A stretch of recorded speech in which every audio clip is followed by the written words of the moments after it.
வணக்கம். இன்றைய அவசர உலகத்துல பாசிட்டிவ்னு சொல்றதுக்கு நிறைய விஷயங்கள் இருக்கிற மாதிரி நெகட்டிவான விஷயங்களும் நிறைஞ்சு போயிடும். நம்ம எல்லாருமே ரொம்ப சுயநலவாதிகளா மாறிட்டு இருக்கோம். வீட்டையும் குடும்பத்தையும் தாண்டி யோசிக்கிறதே இல்லை. குடிக்கிற தண்ணியில் ஆரம்பிச்சு உயிர் காக்கிற மருந்து வரைக்கும் காசு கொடுத்தாதான் எல்லாமே கிடைக்குது. டிவி, தியேட்டர், கம்ப்யூட்டர்னு இதுகளுக்குள்ளேயே நம்முடைய பொழுதுபோக்குகள் சுருங்கிடுச்சு. கிராமங்கள்ல கூட இதே நிலைமைதான். இவையெல்லாம் இல்லாம ஒரு உலகம் இருந்தா எப்படி இருக்கும்? இந்த காலத்துல அது சாத்தியமா? கடலின் மடியில் அமைந்திருக்கிறது காயல்பட்டினம். தூத்துக்குடி மாவட்டத்திற்கு உட்பட்ட இந்த நகரின் வரலாறு மிக தொன்மையானது. 13 சதுர கிலோமீட்டர் பரப்பளவில் சுமார் 35,000 மக்கள் தொகையில் சிறிய நகரமாக தோன்றினாலும் கொற்கை என்ற பழம்பெயரால் பெரும் பெயர்களை பெற்றிருக்கிறது காயல் மாநகரம்.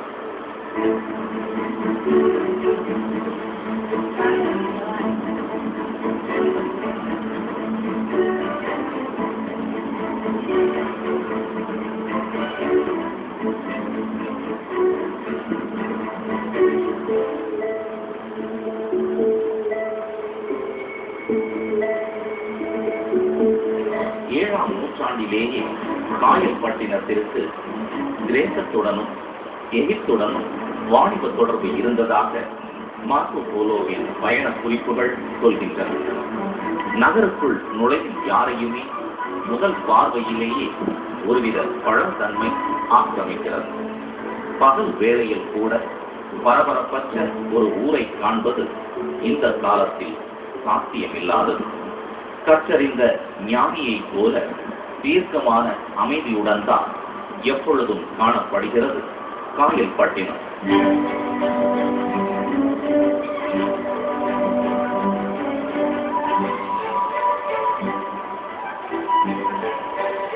நூற்றாண்டுகள் பழமையான பள்ளி வாசல்கள் வீதிதோறும் கம்பீரமாக நிற்கின்றன.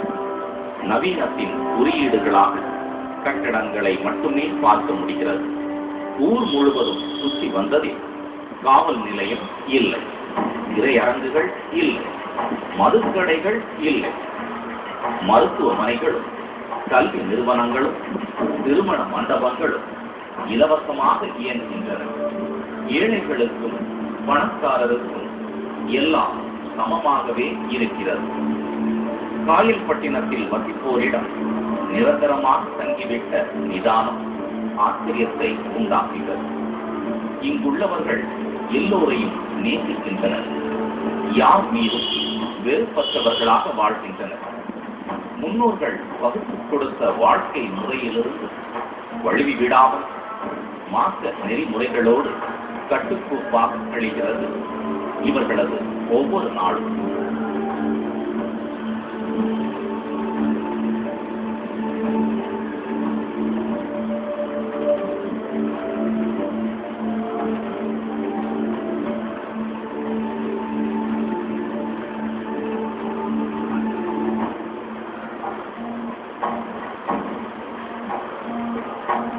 பல நூற்றாண்டுகளுக்கு முன்னரே காயல்பட்டினம் உருவாகிவிட்டதாக வரலாற்று குறிப்புகள் கூறுகின்றன.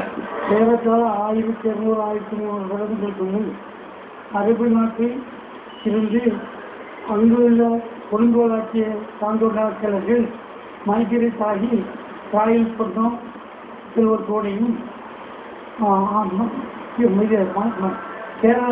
கேரளாவில் ஒரு கர்நாடகத்தில் சரிக்கட்டோடையும் இலங்கை ஸ்ரீலங்காவில் வேறு வழிவட்டோடையுமாக வந்து இறங்கினதாக பேச முடியும்.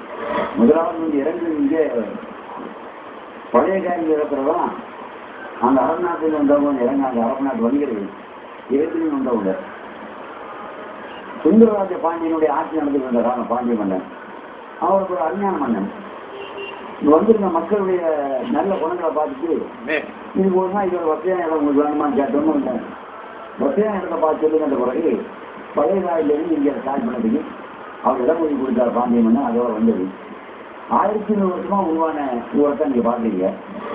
ஆங்கிலத்தின் தேவையும் மோகமும் தமிழின் பயன்பாட்டை குறைத்து வருகிற காலத்தில் புறநானூற்று வார்த்தைகள் இன்றும் இங்கு புழக்கத்தில் உள்ளன. காயல்பட்டினத்திற்கு வருகை தரும் தமிழ் ஆர்வலர்கள் பழங்கால தமிழ் வார்த்தைகளை கேட்டு மகிழ்வதுண்டு. கூட பெரிய அதிகாரிகள்லாம் ரொம்பவும் பாராட்டி பெருமைப்பட்டிருக்கிறாங்க. காயல்பட்டம் போனாலும் தொழிலாட்சி தமிழ்லாம் புழக்கத்தில் இன்னும் காயல்பட்டு இருக்கிறதுக்காக நான் பார்க்கிறேன். இங்க ரொம்ப ஆச்சரியப்பட்டு போனாரு. ஏன்னு சொன்னா இங்க ஒரு சொல் வழக்கு பொதுவாக தமிழ்நாட்டில் பூஜை புனஸ்காரம் இதெல்லாம் தமிழ்ல முஸ்லீம் சொல்ல மாட்டாங்க. தொழில் என்ற வார்த்தையை நாங்கள் தமிழ் அலுவலக உங்களுக்கு தெரியும். அதே மாதிரி உறவு சொல்ல மாட்டோம், நோம்பு தான் சொல்லுவோம். இங்கே அது மட்டும் இல்லை, பொதுவாக சாப்பிட்றன்னு பேசுவாங்க. இங்கே நாங்கள் சோறு கொடுப்போம், சாப்பிட மாட்டோம். பல நாள் நாஸ்தா பண்ணுவோம். இங்கே நாங்கள் பஸ்ஸாக இருவோம். ஏனும் பாத்திரம் உபயோகிப்பாங்க, நாங்கள் இங்கே பஸ்ஸு வந்து உபயோகிப்போம். கடற்கரைக்கு போவாங்க எல்லாரும், நாங்கள் இந்த அளவக்கரைக்கு தான் போவோம். ஆணும் சால்னா குழம்பு எல்லாம் கறிக்கு உபயோகிப்பாங்க. இங்கே நாங்கள் மீன் ஆனம் கறி ஆனம் புளி ஆனம் ஆனந்தம் உபயோகிப்போம். இந்த கேட்டுக்கு தான் அவர் சொல்ல இந்த தொழிற்சாட்சி தமிழர்ல வாங்கி சொல்லி ரொம்ப மகிழ்ந்தாரு. அடிக்கடி கால் பண்ணி அதுக்காகவே வந்துட்டு போகக்கூடிய ஒரு சூழ்நிலை உருவாக்கி பல்வேறு வந்துட்டு போயிருக்காரு. பெரிய ஒரு வித்தியாசம். இப்படியான பல சிறப்புகளை தாண்டி ஒரு ஆண்களுக்கும் பெண்களுக்கும் தனித்தனியாக பள்ளி வாசல்கள் இருக்கின்றன. இவற்றில் பெரிய பள்ளி என்று அழைக்கப்படும் இந்த ஜும்மா பள்ளி வாசல் பழங்கால இறை இல்லங்களில் ஒன்று. அடுக்கடுக்கான தூண்களோடு அமைதியின் சேமிப்பு கிடங்கான காட்சியளிக்கும் பெரிய பள்ளிக்குள் நுழையும் போது ஒருநிலைப்படுத்தப்பட்ட மனநிலையை பெறுகின்றனர். பெண்களை பொறுத்த மட்டில் அவர்களுக்கு இப்பொழுது நிறைய மதரசாக்கள் என்று சொல்லக்கூடிய இந்த மதரசாக்கள் ஏற்பட்டிருக்கின்றது. அந்த மதரசாக்கள் சென்று படிக்கின்றார்கள். அவர்கள் இந்த பெண்களுக்கு வந்து தனியாக சைக்காக்கள் என்று சொல்லக்கூடிய சொல்லக்கூடிய சைக்காக்கள் இருக்கின்றன. அந்த சைக்காக்களே அவர்கள் மகளிர் மன்றம் நடத்தி அந்த மகளிர் மன்றத்தில் அவர்கள் பல்வேறு போட்டிகளை நடத்தி அதில் பரிசு வழங்கக்கூடிய நிகழ்ச்சிகளை நடத்துகின்றார்கள். மாற்ற சம்பந்தமான படிப்புகளை அவர்கள் படிப்புகளில் அதில் ஈடுபடுகின்றார்கள். நேரம் தவறாமல் ஈகை குணம் என மார்க்கம் வலியுறுத்தும் நல்ல விஷயங்களை வாழ்வின் நெறியாக பின்பற்றுகின்றனர் இங்குள்ளவர்கள். இறைவன் அருள்மறை குர்ஆன் ஷரீஃபிலே சொல்லும் பொழுது இன்ன ஸலாத்த கானத் அலல் முஃமினீன கிதாபன் மவ்கூதா, நிச்சயமாக உங்கள் மீது தொழுகை கடமையாக்கப்பட்டிருக்கிறது. அதுவும் எப்படி என்று சொன்னால் குறித்த நேரத்திலே நீங்கள் செய்ய வேண்டும் என்று கடமையாக்கப்பட்டிருக்கிறது என்று அருள்மறையிலே சொல்லி காட்டுகிறான். ஆக ஒரு மனிதன் தொழுகையை நிறைவேற்றுவதாக இருந்தால் சரியான அந்த நேரத்திலே நிறைவேற்ற வேண்டும்.